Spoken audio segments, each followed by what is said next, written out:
احادیث نبوی۔ سیدنا ابن خصاصیہ رضی اللہ تعالیٰ عنہ کہتے ہیں، میں رسول اللہ صلی اللہ علیہ وآلہ وسلم کی بیعت کرنے کے لیے آپ صلی اللہ علیہ وآلہ وسلم کے پاس آیا۔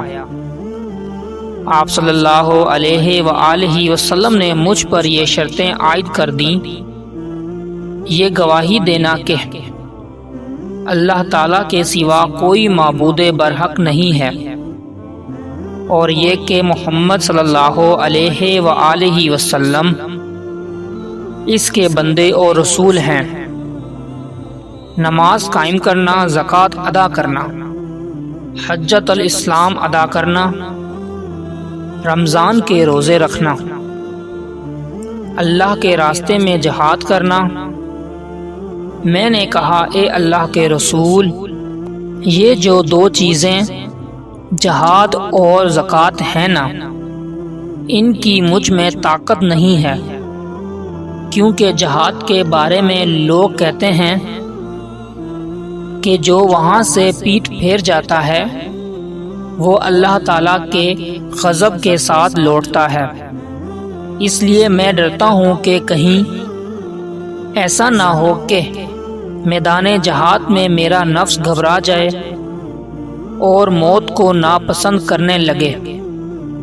اور رہا مسئلہ زکوٰۃ کا، تو اللہ کی قسم ہے کہ میرے پاس تھوڑی سی بکریاں ہیں اور 10 اونٹ ہیں میرے اہل کے لیے، دودھ والے اور سواری والے، یہی جانور ہیں۔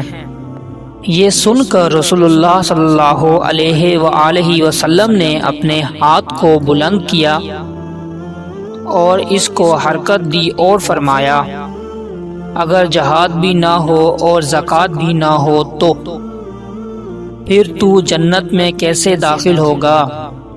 اس نے کہا، اے اللہ کے رسول، ٹھیک ہے، میں آپ صلی اللہ علیہ وآلہ وسلم کی بیعت کرتا ہوں۔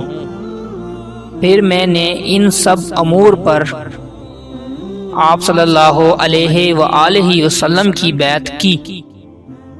مسند احمد، حدیث نمبر 83۔